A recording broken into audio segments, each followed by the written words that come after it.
লা তুহসা আজাইবুহু ওয়া লা তুবলা গরাইবুহু ফিহি মাসাবিহুল হুদা ওয়া মানারিল হিকমা। আল্লাহর নবী বলেন, এই কোরআন কোনোদিন পুরাতন হবে না, এই কোরআন কোনোদিন জীর্ণ হবে না, এই কোরআন কোনোদিন শীর্ণ হবে না, এই কোরআন কোনোদিন হারিয়ে যাবে না। এই কোরআনটা হচ্ছে একটা গাইড বুক।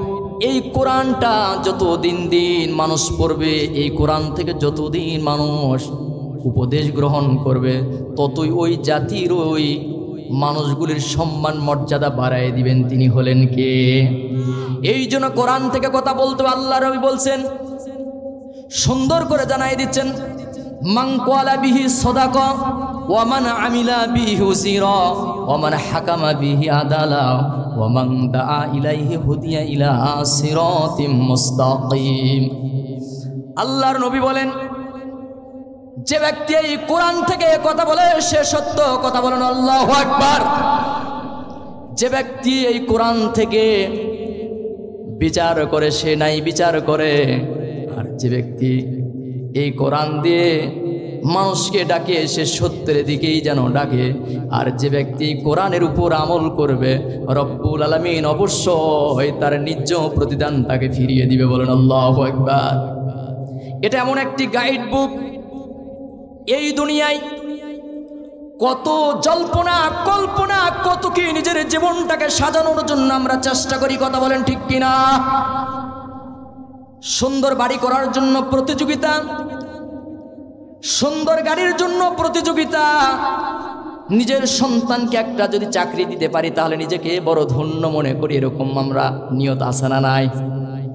হুজুর আর কি লাগে, আমার ছেলেটার তো চাকরি হয়েছে, এতে আমরা সফলতা দেখি। নিজের মেয়েটা যদি একটা চাকরি পায় তারই মধ্যেই মনে করি সফলতা। কিন্তু না, আপনার আমার জীবনটার তো সফলতা ওই দিন যে আপনার আমল দিয়ে রবকে খুশি করে আপনার আমার জীবনের চূড়ান্ত সফলতা ওই জান্নাত পর্যন্ত যেতে যদি পারি, কথা বলেন ঠিক কিনা? জীবনের চূড়ান্ত সফলতা ওই জান্নাত পর্যন্ত যদি পারি তাহলে আপনার আমার জীবনের চূড়ান্ত সফলতা। এজন্য সম্মানিত দ্বীনি মুসলমান ভাইরা, কোরআনটা দিয়ে নিজের জীবনটাকে সুন্দর করে সাজাতে হবে। বিজ্ঞানীরা কোরআন চিন্তা গবেষণা করে কাফের বেঈমান নাস্তিকেরা তারা কোরআনুল কারীমের ছায়াতলে আসতেছে, কথা বলেন ঠিক কিনা? আজকে মুসলমান কোরআন থেকে দিন থেকে অনেক দূরে সরে যাচ্ছে। ডেনমার্কের একজন বিখ্যাত পণ্ডিত কি করলেন, 50টি রাষ্ট্রের সাংবাদিকদেরকে দাওয়াত করে একটা সম্মেলন তৈরি করলেন। লোকটা ছিল খ্রিস্টান। কি ছিল? ডেনমার্কের একজন বিখ্যাত পণ্ডিত। 50টি দেশের সাংবাদিকদেরকে ডেকে একটা তিনি সম্মেলন করলেন। এই সম্মেলন করার পরে কি করলেন, সাংবাদিকদেরকে এই বিখ্যাত পণ্ডিত এক পর্যায়ে সাংবাদিকের সামনে আলোচনা সুরে মেরে দিলেন যে এই পৃথিবীতে আমার চাই তার বেশি বই পুস্তক পড়ার আর কোনো মানুষ বা কোনো পণ্ডিত নাই। তিনি কি করলেন, সাংবাদিকদের সামনে একটা কপি ছেড়ে দিলেন। 1 নয় 2 নয়, 35,000 বই পড়েছে, 35,000 বইয়ের লিস্ট ছুঁড়ে মেরে দিলেন, তাদের সামনে কপি দিয়ে দিলেন। 35,000 বই পড়েছে এই ডেনমার্কের বিখ্যাত পণ্ডিত। পড়ার পরে নিজেকে খুব অহংকারী মনে করছে, আমার চাই তার বেশি বড় পণ্ডিত নেই, এত বই পুস্তক কেউ পড়ে নাই, বই তো কম নয়, কত হাজার, 35,000 বই পড়েছে। এক পর্যায়ে 50টি রাষ্ট্রের সাংবাদিকদের মধ্যে ছুড়ে মেরে দিল, সকলেই দেখতেছে। এক পর্যায়ে 50টি রাষ্ট্রের মধ্যে একজন মুসলিম দেশের মুসলিম সাংবাদিকও ওখানে বসা ছিল। বলেন আল্লাহু আকবার। মুসলিম সাংবাদিক কি করলেন, বইগুলোর সিরিয়াল প্রথম থেকে নিয়ে শেষ পর্যন্ত চার্টগুলি দেখতেছেন। দেখার এক পর্যায়ে দেখতে দেখতে সবগুলি শেষ করে ফেলছেন। দেখলেন যে কেবলমাত্র শুধুমাত্র একটা পুস্তক বা একটা কেতাব বা একটা বই পড়ে নাই, সেই কেতাবটার নাম জানা থাকলে চিৎকার মরে বলেন সেইটার নাম কি? চিল্লাই বলতো সেইটার নাম কি? বাস, ডেনমার্কের বিখ্যাত পণ্ডিত বললেন আমার চাই তার বেশি বই পড়ার পণ্ডিত আর কেউ নাই। মুসলিম সাংবাদিক উঁচু হয়ে দাঁড়িয়ে বলতেছে, ও ডেনমার্কের সাংবাদিক বলতেছে, ও ডেনমার্কের পণ্ডিত, আপনি বলতেছেন আপনার চাইতে বড় পণ্ডিত আর বই পুস্তক বেশি পড়ার মতো লোক নাই, কিন্তু আমি দেখতেছি এতগুলো 35,000 বইয়ের মধ্যে কেবলমাত্র শুধুমাত্র একটা বই আপনি পড়েন নাই। বলেন আল্লাহু আকবার।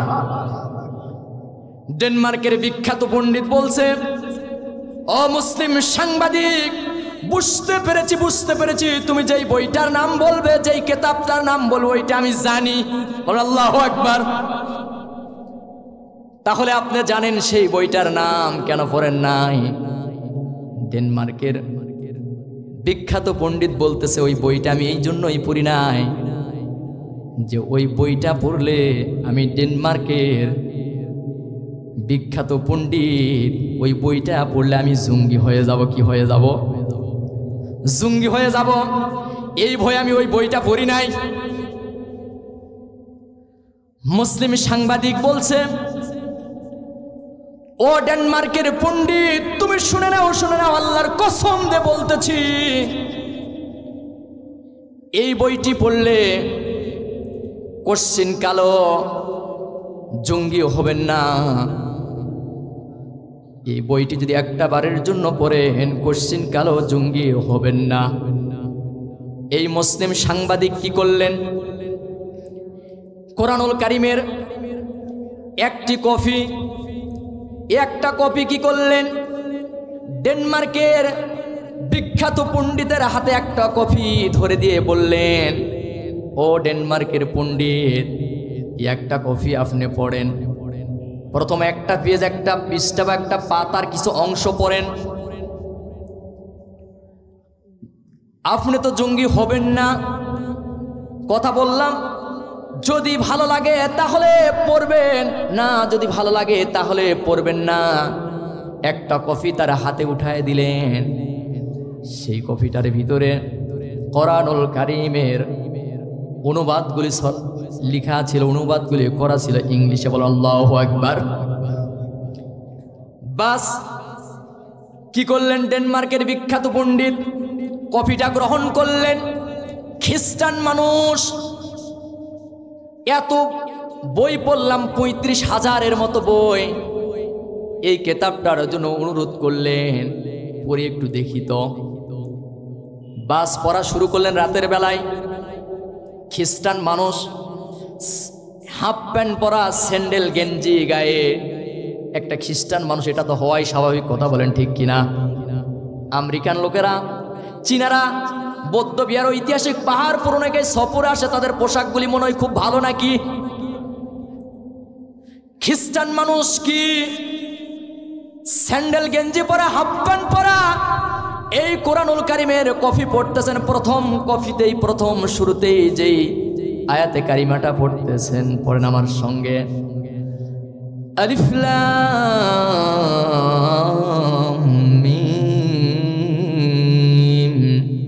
যালিকাল কিতাবু লা রাইবা ফীহ। কোরআনুল কারীমের সূরাতুল বাকারার প্রথম আয়াতটা তেলাওয়াত করলেন। ইংলিশ অর্থগুলি বুঝলেন। বুঝার পরে ডেনমার্কের বিখ্যাত পণ্ডিত অর্থগুলো যখন ইংলিশে পড়ে দেখতেছিলেন, এটা এমন একটি কিতাব, এমন একটি বই, এমন একটি পুস্তক যার ভিতরে ভুল তো থাক, কোনো সন্দেহের অবকাশও নাই। চিৎকার আল্লাহু আকবার। কোনো ভুল তো থাক, কোনো সন্দেহের অবকাশও নাই। বাস, এক পর্যায়ে তিনার চিন্তা গবেষণা, এই পৃথিবীর বুকে 35,000 বই পড়লাম, প্রত্যেকটি বইয়ের শুরুতক শেষক লেখা থাকে। আমি লেখক অত্যন্ত কষ্ট করে এই বইটা লেখার জন্য চেষ্টা করেছি। যদি কোনো এই বইয়ের মধ্যে ভুল থাকে, যদি কোনো ত্রুটি কারো চোখে যদি ধরা পড়ে যায়, আমার এই ঠিকানায় জানাবেন অথবা এই নাম্বারে কল করে আমাকে জানাবেন। আগামী সংস্করণে ভালো করে আপনাদের সামনে সাপ্লাই দেওয়ার চেষ্টা করবে। এরকম লেখা থাকে কি থাকে না? কিন্তু এটা এমন একটি কিতাব যেখানে কোনো সন্দেহ নাই, কোনো ভুলও নাই। বাস কি করলেন, তিনি পড়া শুরু করে দিলেন। তার চক্ষুটা খুলে গেলেন, নিজের স্ত্রীকে হালকা করে এরকম করে কোনোতে জায়গায় বলতেছেন, ওগো আমার স্ত্রী, আমি যে কিতাবটা পড়লাম এটা এমন একটি কিতাব যে কিতাবটার মধ্যে কোনো ভুল নাই, কোনো সন্দেহ নাই। স্ত্রী বলছে, কি তুমি পাগল হয়ে গেলে নাকি? রাতের বেলায় আমাকে কুনাতে ধাক্কা মারো, তুমি কি পাগল হয়েছ? ডেনমার্কের বিখ্যাত পণ্ডিত স্ত্রীকে বলতেছো, আমার স্ত্রী, আমি পাগল হই না, আগে ছিলাম পাগল, এখন এই মাত্র তো ভালো হলাম। বলো আল্লাহু আকবার। আগে ছিলামই পাগল, এখন তো ভালো হলাম। কি ভালো হয়েছ? এই যে এমন একটি কিতাবের কপি আমার হাতে মুসলিম সাংবাদিক দিয়েছে, এটা তো পড়ার পরে তো আমার মন তো চাচ্ছে আরো পড়ার জন্য। স্ত্রী বলছে, ও আমার স্বামী, এটা তো মুসলমানের কিতাব, এটা পড়লে তো জঙ্গি হবে না। তুমি কি বলো জঙ্গি? না, এই কিতাবটা এমন একটি কিতাব, এটা তো জঙ্গির তো কোনো সুঘ্রাণ পাইলাম না। এই কিতাব আমি যা হই, কিন্তু এই কিতাবের প্রথম থেকে নিয়ে শেষ পর্যন্ত শেষ করবো। বলে আল্লাহু আকবার। ডেনমার্কের বিখ্যাত পণ্ডিত কিতাব পড়া শুরু করে দিলেন। চিন্তা গবেষণা নিয়ে দেখুন, কোরআন পড়া শুরু করে দিলেন। এই কোরআনুল কারীমের ছায়াতলে এসেছে, যেন কবি বলছেন, যদি আগুন লেগে ধ্বংস হয়ে যায়, যদি আগুন লেগে ধ্বংস হয়ে যায় পৃথিবীর সব বইয়ের দোকান, তবু বিশ্ব থেকে হারাবে না পবিত্র কোরআন, তবু বিশ্ব থেকে হারাবে না পবিত্র কোরআন। চিল্লাই বলেন ঠিক কিনা? যদি আগুন লেগে ধ্বংস হয়ে যায়, যদি আগুন লেগে ধ্বংস হয়ে যায় পৃথিবীর সব বইয়ের দোকান, তবু বিশ্ব থেকে হারাবে না মুসলমানের কোরআন, তবু বিশ্ব থেকে হারাবে না পবিত্র কোরআন। চিল্লাবেন আল্লাহু আকবার। এই জন্য পৃথিবীর যত বই পুস্তক হারিয়ে যাক না কেন, পুরানো হোক না কেন, প্যালেস্টাইনের জমিনে যদি কোরআনকে যদি কেউ নিভিয়ে দিতে চায়, ফিলিস্তিনের জমিনে যদি কোরআনকে কেউ যদি পোড়ায় দেয়, আফগানিস্তানের জমিনে যদি কেউ কোরআনকে নিভায় দেয়, পোড়ায় দেয়, কিন্তু এই পৃথিবীতে লক্ষ লক্ষ কোরআনে কারিমের হাফেজ আছে না নাই? কোরআনের হাফেজ যদি এই জমিনে যদি বেঁচে থাকে, বলুন তো ওই হাফেজে কোরআনের মাধ্যমে এই কোরআনুল কারীম এরকম একটা কপি অনুরূপ আবার তৈরি করা, ছাপানো সম্ভব হবে কি হবে না? সম্ভব হবে।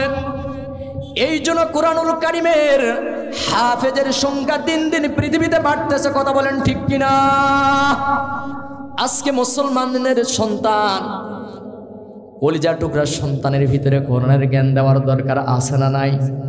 এই জন্য সন্তানকে ডাক্তার বানানোর সমস্যা নাই, ইঞ্জিনিয়ার বানানোর সমস্যা নাই।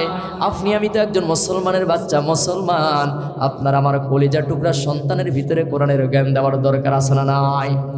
এই কোরআনকে নিভিয়ে দেওয়ার জন্য আজ আমার বাংলার জমিনে, বাংলাদেশও কোরআনের পক্ষের লোকদেরকে কণ্ঠাসা করার জন্য, কোরআনকে নিভিয়ে দেওয়ার জন্য কোরআন পার্লামেন্টে বসবে। এক শ্রেণীর লোক এইটা চাই না। কথা বলেন ঠিক কিনা? কোরআন শুধু মসজিদে থাকবে, কোরআন শুধু মক্তবে থাকবে, কোরআন শুধু ঈদগার ময়দানে থাকবে, কোরআন পার্লামেন্টে বসবে না, কোরআন দিয়ে সমাজ চলবে না, এই বিশ্বাস এক শ্রেণীর লোকেরা করে না। কোরআনের রাজনীতি যে আছে, এই রাজনীতিটাও কোনো এমন লোক আছে বিশ্বাস করে না। কিন্তু কোরআন দিয়ে যদি রাজনীতি করা হয়, কোরআন দিয়ে যদি সমাজ চালা হয়, ওই সমাজে কোনো চোরের ভয় থাকবে না, ওই সমাজে কোনো ছিনতাইকারীর ভয় থাকবে না। আজকে আমাদের দেশে চোর মুরগি চুরি করে কারাগারে যায়, গরু চুরি করে কারাগারে যায়, ওই চোর আবার কারাগার থেকে ডাকাতের ডিগ্রি নিয়ে বের হয়, আসে না নাই? আসার পর ওর মোশান দেখে কে? ভাবলাম যে গরু চুরি করে কারাগারে চলে গেল, আসার পরে মনে লোকটা ভালো হবে, এরকম চিন্তা হয় কি হয় না?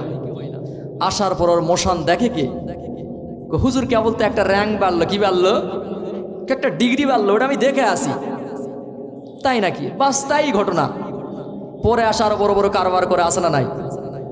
ওই যে আল্লামা সাইদি সাহেব একটা কথা বলেছিল, বহুত কষ্ট করে আমার দেশের প্রশাসন ভাইরা চোর ডাকাতকে নিজের জীবনের বিনিময়ে রিস্ক নিয়ে রাতের বেলায় ধরলো। নেতার ফোন চলে গেলে এসপির কাছে, জি সে তো আমার দলের লোককে ধরছে। এসপি সাহেব পুলিশদের কাছে ফোন দিয়ে বলতেছে, এই ছেড়ে দাও, সে তো আমাদের দলের লোক। ও স্যার, ওরা তো আমরা অস্ত্র সহ ধরছি, কারোকে অস্ত্র সহ ছেড়ে দাও, সে তো আমার দলের লোক।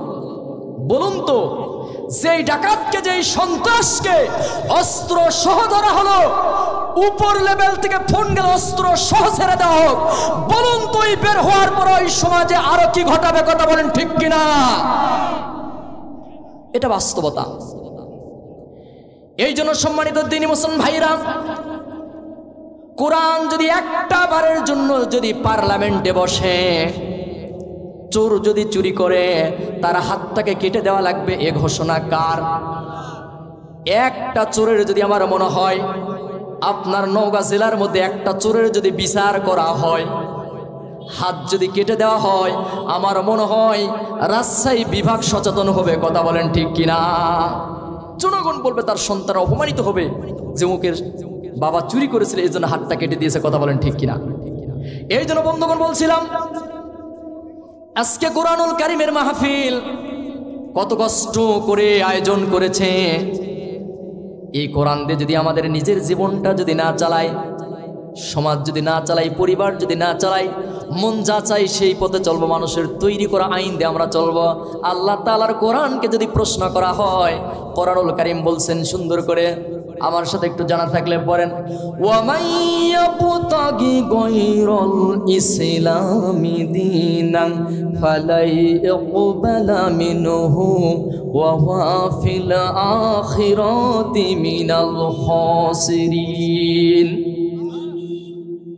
আল্লাহ রাব্বুল আলামিন বলেছেন, যে বা যারা আমার দেওয়া জীবন ব্যবস্থাটাকে বাদ দিয়ে, আমার তৈরি করা আইনটাকে বাদ দিয়ে, মানুষের তৈরি করা আইন দিয়ে সমাজ চালাতে চায়, রাষ্ট্র চালাতে চায়, দেশ চালাতে চায়, নিজে চলতে চায়, পরিবার চলতে চায়, আমি আল্লাহ রব্বুল আলামিন কোশ্চিন কালেও তাদের কাছ থেকে ওটা তো গ্রহণ করবই না, করবই না, বরং তারা হবে কিয়ামতের দিন ক্ষতিগ্রস্ত। এ ঘোষণা কার?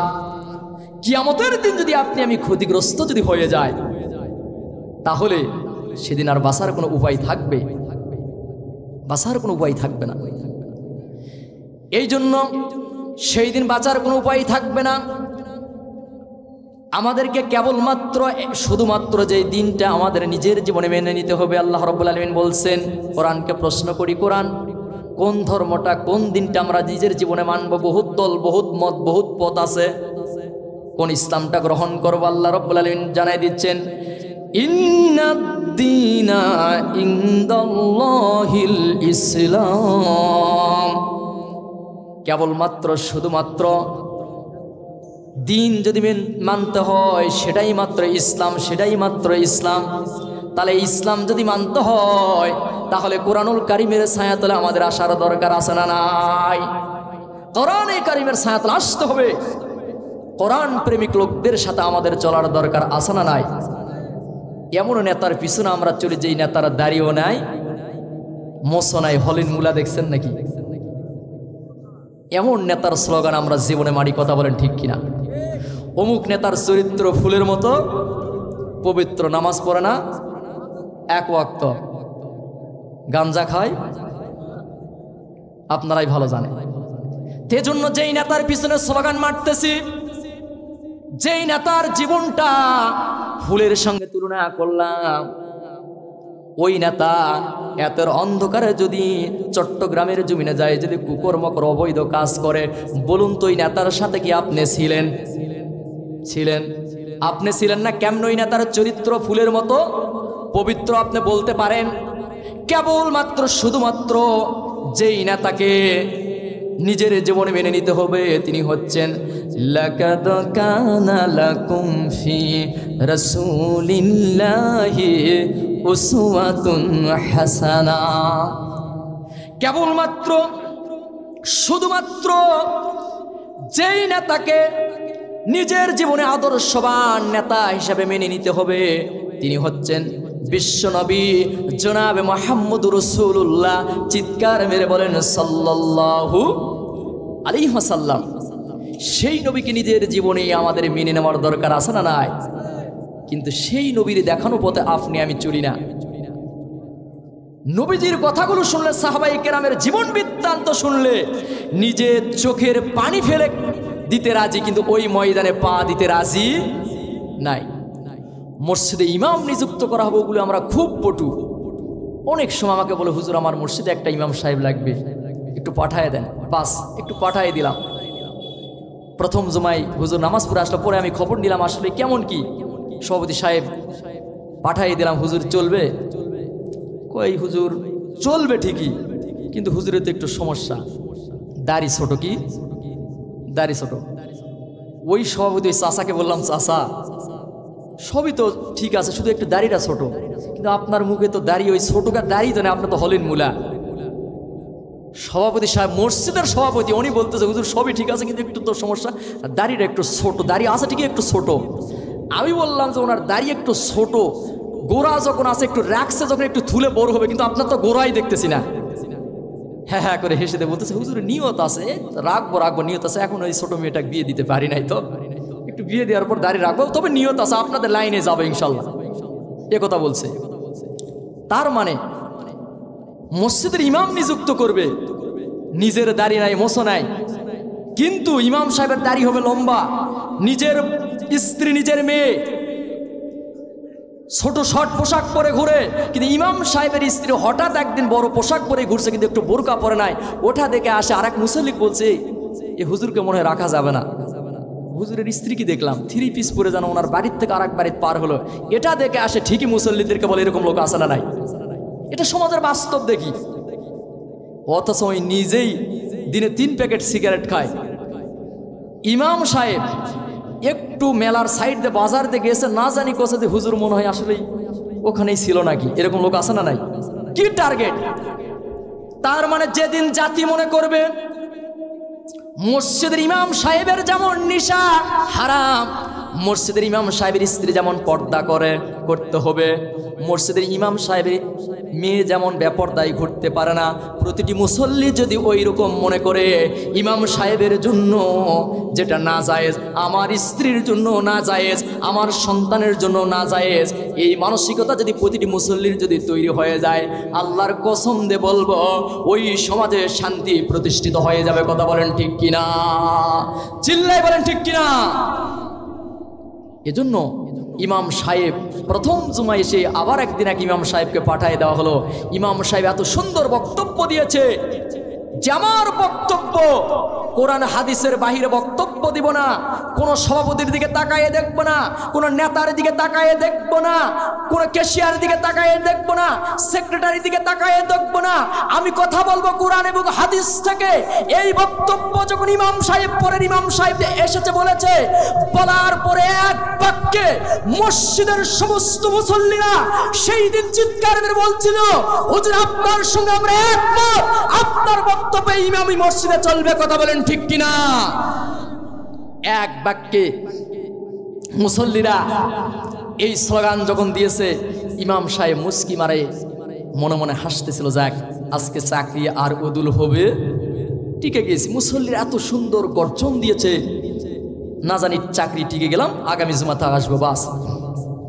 এই আবেগে ইমাম সাহেব মনের ভিতরে শান্তি আর শান্তি, চাকরি তো আমার হয়ে গেল, কথাও দিয়েছে, আর কোনো সমস্যা নাই। সভাপতি সাহেব বলছে আর কোনো সমস্যা নাই, আপনি পরের জমা থেকে চলে আসবেন, আপনি আমাদের ইমাম হয়ে গেছেন।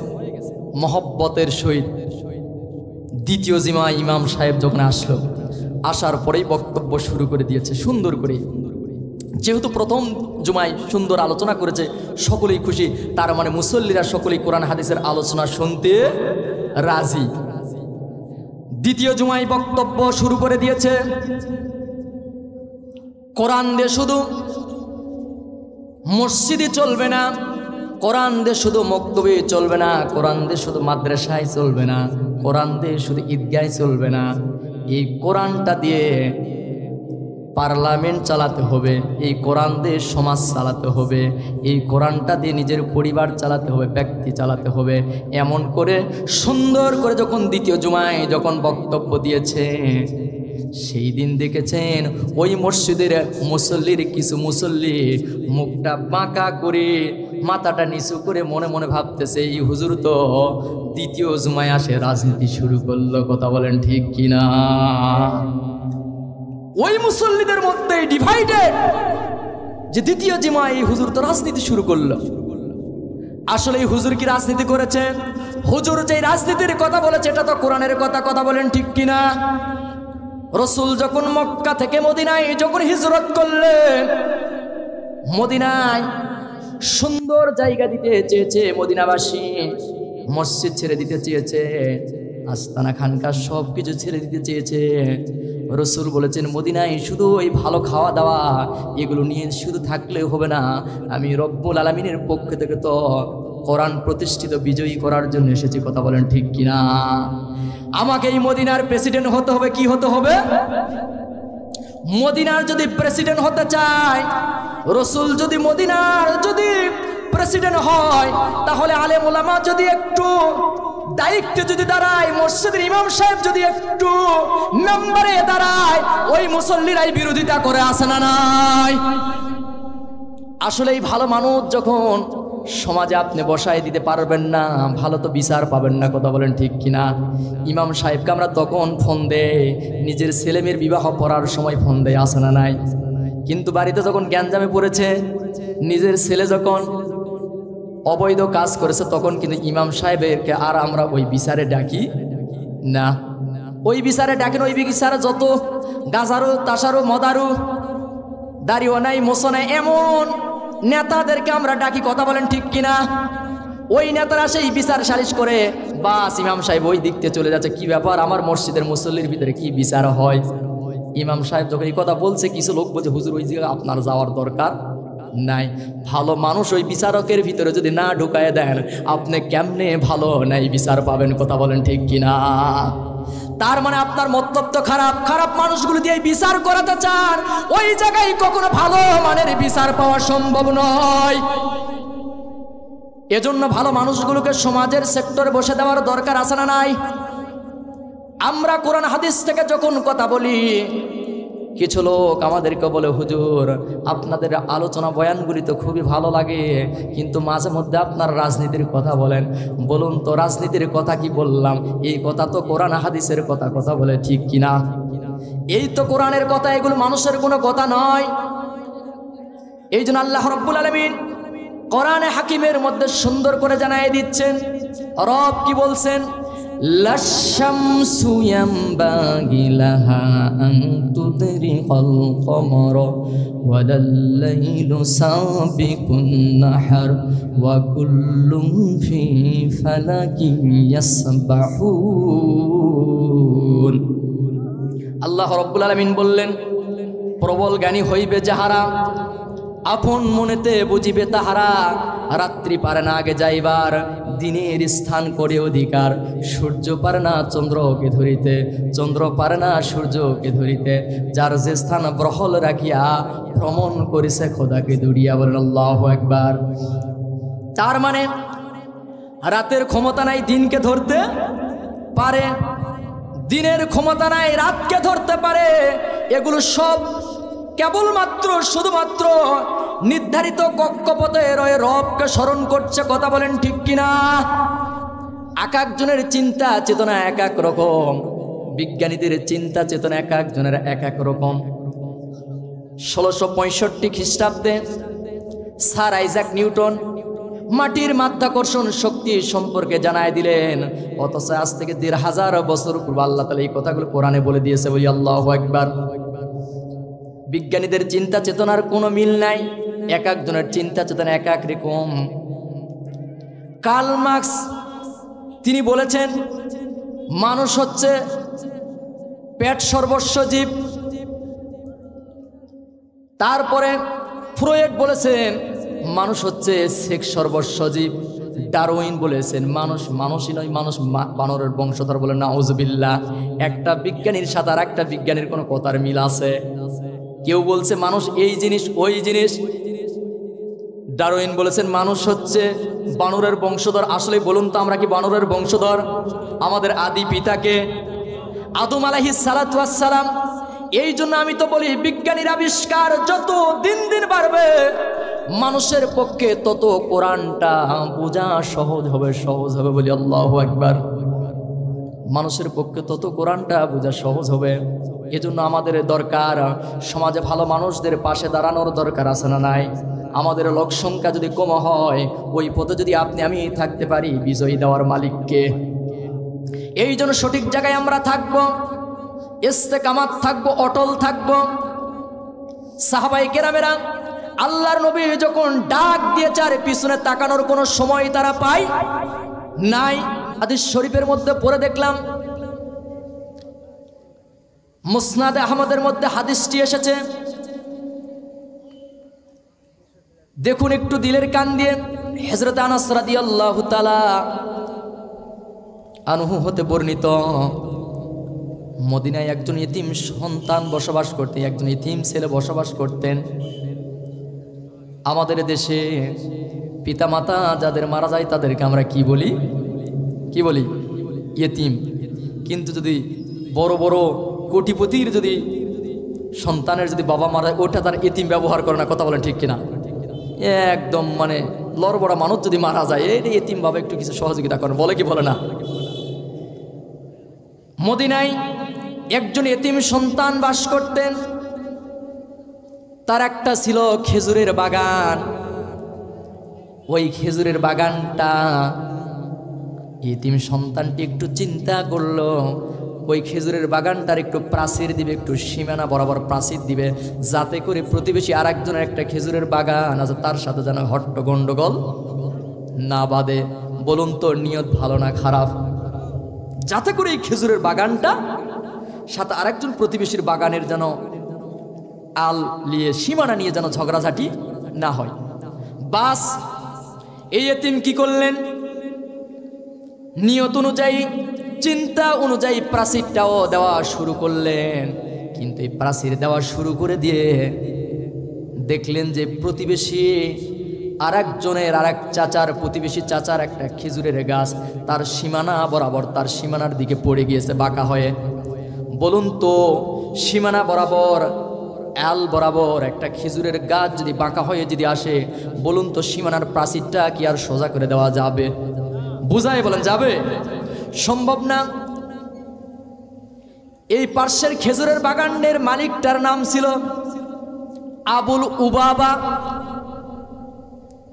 আবুল উবাবার কাছে এতিম সন্তানটি গিয়ে বললেন, ওগো চাচা, আপনার খেজুরের বাগানের গোড় ঘেঁষে তো আমার খেজুরের বাগানটা, আপনার খেজুরের বাগান এর গোড় ঘেঁষে আমার খেজুরের বাগানটা, আমি একটু সীমানা বরাবর প্রাচীরে দেওয়ার জন্য কাজ শুরু করেছি, কিন্তু আপনার একটা খেজুরের গাছ আমার বাগানে আমার সীমানার দিকে পড়ে গেছে বাঁকা হয়ে, যাতে করে আমি প্রাচীরটা আর সোজা করে দিতে পারতেছি না। ও চাচা, আপনি ইচ্ছে করলে আপনার ওই খেজুরের গাছটা আমাকে দান করে দিতে পারেন। যদি ওই খেজুরের গাছটা যদি আপনি ইচ্ছে করেন আমাকে দান করে দিতে পারেন, আর যদি না হয় টাকার বিনিময়ে আমার কাছে বিক্রয় করতে পারেন। বলুন তো এতিম সন্তানটির প্রস্তাবটি ভালো না খারাপ? ভালো। আমাদের সমাজের লোক হলে কি করতাম? আমার সীমানায় পড়ে গেছে, তাড়াতাড়ি কি করি, গাছটা কেটে ফেলবো। এতদিন তো ওই খেজুর খাইছে। কথা বলেন ঠিক কিনা? না পড়লে বলুন যে আমিনকে বলবে। বড় গাছ যদি কারো সীমানা বরাবর বড় হয়ে যায়, জমির কাগজপত্র বের করে আমিনকে বলেন, দেখেন তো যে কায়দাই হোক গাছটা আমার সীমানার ভিতরে ফেলা যায় নাকি। প্রয়োজন বলে আমিনকে বেশি টাকা ঘুষ দিবে, এরকম লোক আছে না নাই? বাস কি করলেন, ওই আবুল উবাবা খেজুরের বাগানের মালিক এতিম সন্তানটি বললেন, এই প্রস্তাবে তিনি রাজি হলেন না। তিনি বললেন, না আমি তোমাকে দানও করব না, টাকার বিনিময়ে খেজুরের গাছটি বিক্রয় করব না। ও চাচা আবারও বললেন, দিব না। এক পর্যায়ে এতিম সন্তানটি বুঝতে আর কোনো কষ্ট রইল না। এই বিচারের মীমাংসা এখানে যেহেতু আর সম্ভব হলো না, আমার মন বলতেছে এই বিচার যদি মীমাংসা করতে হয় স্বয়ং নবীজির কাছে যেতে হবে। বল আল্লাহু আকবার। এতিম সন্তানটি কি করলেন, আল্লাহর নবী মসজিদে নববীতে বসা এতিম সন্তানটি কি করলেন, নবীজির কাছে এই বিচারটা, এই বিষয়টা খুলে বললেন। আল্লাহর নবীর কাছে এই বিষয়টি নিয়ে তিনি আলোচনা করলেন। নবীজির কাছে বললেন, ইয়া রাসূলুল্লাহ, ইয়া হাবিবাল্লাহ, ঘটনাগুলি খুলে বললেন। আমার একটা খেজুরের বাগান, গোর ঘেঁষে সীমানা বরাবর দিতে গিয়ে আর একজনের খেজুরের গাছ আমার বাগানের দিকে পড়ে গিয়েছে। আল্লাহর নবী বললেন, কার খেজুরের গাছের বাগান? বলতেছে আমার প্রতিবেশী এক চাচা আবুল উবাবা। আল্লাহর নবী আবুল উবাবাকে ডেকে পাঠালেন, বাস আবুল উবাবাকে নিয়ে আসো। আল্লাহর নবী আবুল উবাবাকে বলতেছো, আবুল উবাবা,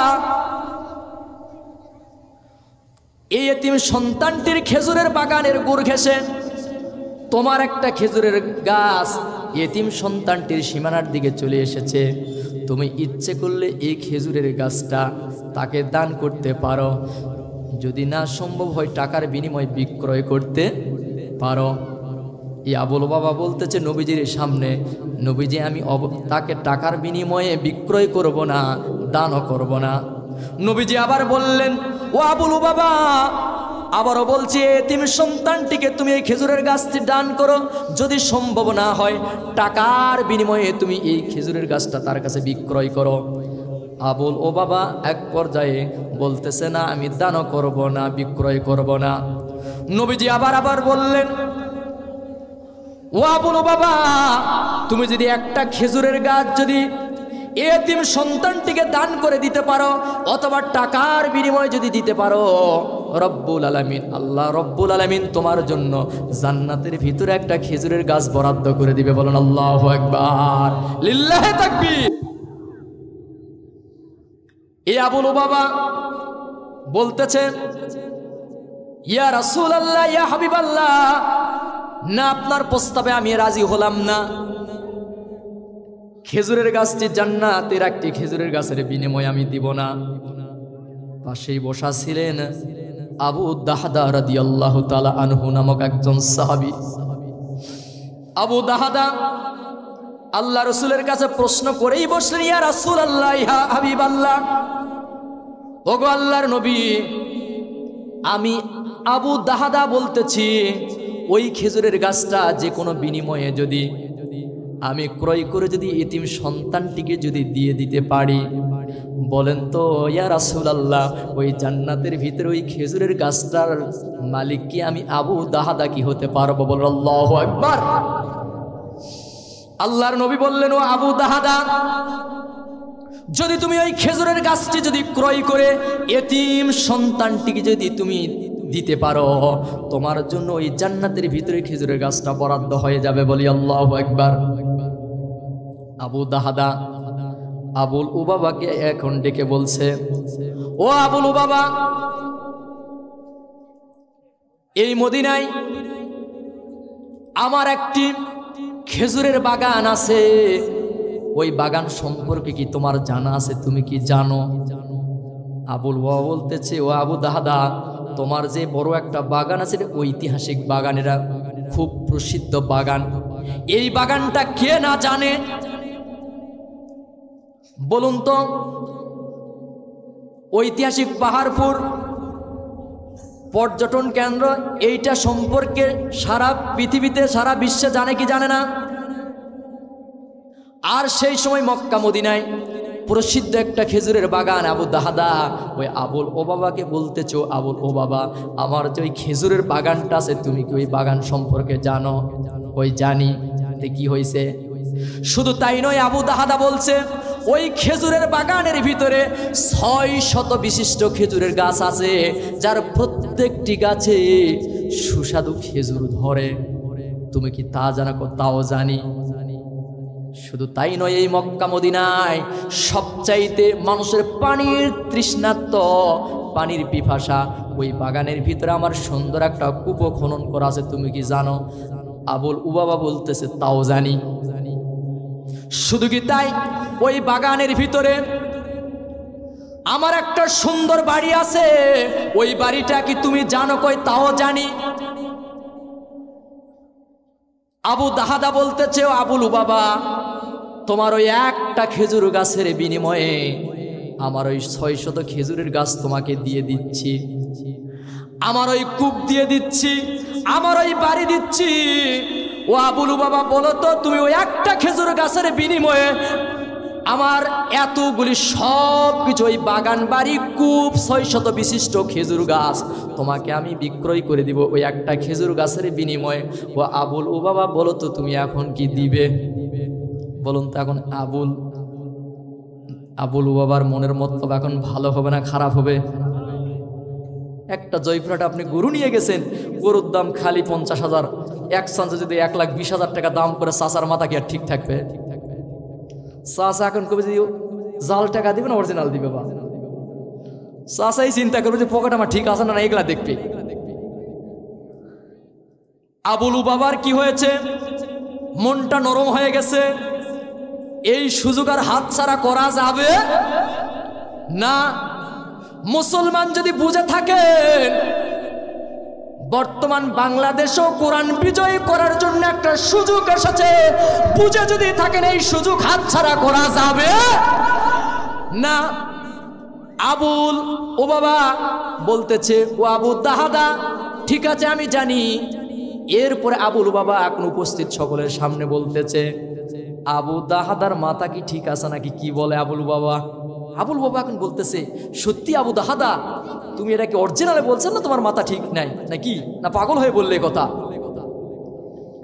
উপস্থিত বললেন সকলেই ও আবুল বাবা তুমি খালি রাজি হও না কেন? রাজি হও না কেন? প্রয়োজন পড়লে আমরা সাক্ষী হয়ে যাব তোমার। বাস আবুল বাবা বললেন ঠিক আছে, আমার ওই একটা খেজুর গাছ আবু দাহাদার কাছে আমি অতগুলোর বিনিময়ে বিক্রয় করলাম। বলে আল্লাহু আকবার। কিছুক্ষণ আগে ওই একটা খেজুর গাছের মালিক ছিলেন কে? আবুল উবাবা কে ছিলেন? আর এখন ওই খেজুর গাছটির মালিক হয়ে গেলেন কে? আবু দাহাদা। খেজুর গাছ তো ক্রয় করে নিয়েছে, এখন তো এতিম সন্তানটি মালিক হয় না, এখন মালিক হয়ে গেছেন কে? আবু দাহাদা। আল্লাহর নবীর কাছে এখন আবু দাহাদা বলতেছে আল্লাহর নবী এখন একটি খেজুরের গাছ আমি তো ক্রয় করে ফেললাম, এখন এই একটি খেজুরের গাছ আমি এখন ওই এতিম সন্তানটিকে দান করে দিলাম। বলেন আল্লাহু আকবার। এতিম সন্তানটিকে বলতেছে আবু দাহাদা একটি খেজুর গাছ তোমাকে দান করলাম, তুমি এখন ইচ্ছে করলে খেজুর গাছটাও রাখতেও পারো, কাটতেও পারো, তোমাকে আমি দান করে দিলাম। এখন বলুন তো আবু দাহাদা যেহেতু বাগান বিক্রয় করে দিয়েছে একটা খেজুর গাছের বিনিময়ে, এখন তার বাড়ির ভিতরে এখন তার বিবিবাল বাচ্চার সন্তান আছে না নাই? আবু দাহাদা তো এখনো বাগানে প্রবেশ করতে পারে নাই, বিক্রয় করে ফেলছে, এখন তো বাগান বুঝিয়ে দেওয়ার দরকার আছে না নাই? আবু দাহাদা এতিম সন্তানটিকে দান করে দিলেন। আল্লাহর নবী বলেন আবু দাহাদা এই মুহূর্তে আমি নবীজি দেখতেছি আল্লাহ রব্বুল আলামিন তোমার জন্য জান্নাতের ভিতরে একটা নয় দুইটা নয় অসংখ্য খেজুর গাছ তোমার জন্য বরাদ্দ করে দিয়েছে। বলেন আল্লাহু আকবার। অসংখ্য খেজুর গাছ বরাদ্দ করে দিয়েছে। আবু দাহাদা কি করলেন? ডাইরেক্ট বাগানের দিকে চলে গেলেন, মেন গেটে মেন দরজায় উম্মে দাহাদা বলে ডাক মারলেন। এই আবু দাহাদা নিজের স্ত্রীকে, নিজের স্ত্রী ভাবছেন আমার স্বামী তো বাসায়, ডাইরেক্ট তো চলে আসবে কেন, দরজা থেকে মেন গেট থেকে কেন নক করে আওয়াজ দেয়, ডাকে। স্ত্রী চলে এসেছেন। স্ত্রীকে আবু দাহাদা বলতেছে, ওই স্ত্রী, আমি তো আজকে একটা উত্তম ব্যবসা করেছি, একটা ভালো বিজনেস করে ফেলছি। স্ত্রী বলছে, ওগো আমার স্বামী, এমন কি ভালো ব্যবসা করেছো, এমন কি উত্তম কাজ করে ফেলছো, একটু বলেন। আবু দাহাদা নিজের স্ত্রীকে বলছে, ওই স্ত্রী, জান্নাতের একটি খেজুর গাছের বিনিময়ে আমার এই 600 বিশিষ্ট খেজুরের বাগান, আমার বাড়ি, একটা কূপ, সব কিছু বিক্রয় করে ফেলেছি। বলে আল্লাহু আকবার। স্ত্রী শোনার সঙ্গে সঙ্গে বলছে, বাহ বাহ, খুব ভালো কাজ করেছেন তো। জান্নাতের ওই খেজুরের গাছটা, এই দুনিয়ার এই বাগান, এই কূপ, এই বাড়ির চাইতে ওই জান্নাতের একটা খেজুরি গাছই আমাদের জন্য অনেক উত্তম। চিৎকার আল্লাহু আকবার। নিজের স্ত্রীকে বলছে আবু দাহাদা, ওই স্ত্রী, তাহলে সন্তান ছেলে মেয়েগুলি নিয়ে বাগান থেকে বের হয়ে আসো। বাস চলে আসলেন। একটি খেজুর গাছের বিনিময়ে যদি সব যদি দিতে পারেন। আজকে আমরা ইসলামের কথা শুনলে, কোরআনের কথা শুনলে শুধু চোখের পানিটাই ফেলি, শুধু চোখের পানিটাই ফেলি, কিন্তু ওই ময়দানে আমরা পা দিতে রাজি হই না। কাঁদতে শুধু রাজি। ওই কুকুরের মালিকের মতো হয়ে গেছে। কুকুর কাঁদতে, কুকুরের মালিক শুধু কাঁদতেছে, কুকুরের মালিক কাঁদতেছে। জনগণ বলতেছে, রাস্তায় পথিকেরা বলতেছে, কুকুর এর মালিক কাঁদতেছে। ভাই আপনি কাঁদেন কেন? বলতেছে, ভাই আমি কাঁদতেছি, আমার এই কুকুরটা না খায়ে মারা যায়। বলছে, কি বেটা, আপনার কুকুর না খাইয়ে মারা যায়, আপনি কাঁদতেছেন? জি। এই ঝোলাটা কার? কই ঝোলা এটা আমার। এই ঝোলার মধ্যে কি আছে? বলতেছে, এর মধ্যে হালুয়া রুটি আছে। কি আছে?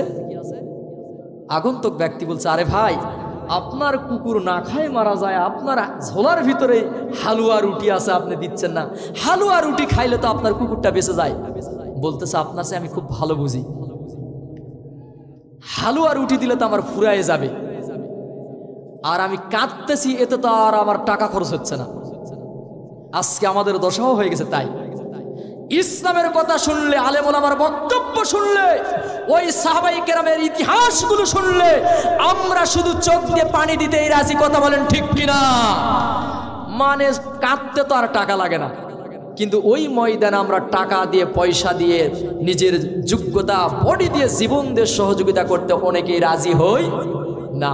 তবে আলহামদুলিল্লাহ অনেক যুবক সন্তান তৈরি হয়েছে, অনেক দিন প্রেমিক, ইসলাম প্রেমিক, তৌহিদি জনতা তৈরি হয়েছে। মাঠে ময়দানে ডাক মারলেই কোরআনের পক্ষের লোকেরা রাস্তায় ময়দানে যদি নামে, অপর পক্ষে হাজার হাজার মানুষের লোক, হাজার হাজার সমাগম, কিন্তু কোরআনের পক্ষের লোকেরা যদি ময়দানে নামে, নারায়ে তাকবীর করে একটা যদি স্লোগান দেয়, মাঠে ময়দান থেকে বাতিল শক্তি নাচ গুটিয়ে তারা পালাতে থাকে। কথা বলেন ঠিক কিনা? এটাই কোরআনের বিজয়, এটা ইসলামের পক্ষের বিজয়। এই জন্য ঈমান দিয়ে যদি পরিপূর্ণ কলিজাটা থাকে, কাফের বেঈমান নাস্তিকদেরকে সামনে কখনো কেউ পরোয়া করে না। এজন্য সকলেই মিলে আগামী বাংলাদেশটাকে নতুন করে সাজাতে চাই। কথা বলেন ঠিক কিনা? সব দলের দেখা শেষ, আগামীর কোরআনের বাংলাদেশ। কথা বলেন ঠিক কিনা? লিল্লাহে তাকবীর, লিল্লাহে তাকবীর। কোরআন হাদিস যেখানে, আলেম ওলামা যেখানে, অনেকেই কিন্তু মুখ দিয়ে বলে না, একটু এদিক ওদিক তাকায় দেখেন। কোরআন হাদিস যেখানে, আলেম ওলামা যেখানে, বিড়ি সিগারেট যেখানে, এটা অনেকেই বলেনি। হুজুর কিছু আগে একটা ক্যাপসুল খাই আসলাম, কি বলেন? আবার বলে কি জানেন, হুজুর প্রতি টানে তৃপ্তি আনে। আহারে কপাল পোড়া জাতি। আমার মনে হয় যারা এই নিশা দ্রব্যগুলি ব্যবহার করে, আমার তো মনে হয় এদের সাইড দিয়ে গেলেও কিন্তু দুর্গন্ধ একটা আসে না নাই? আমি তো মনে করি তাদের কাপড় চোপড় থেকেও এই দুর্গন্ধ আসে না নাই? আসে। আল্লাহই ভালো জানে এদের স্ত্রীগুলো এদের সঙ্গে ল্যাপের মধ্যে থাকে কি করে, আল্লাহই ভালো জানে। কথা বলেন ঠিক কিনা? এটা বাস্তবতা।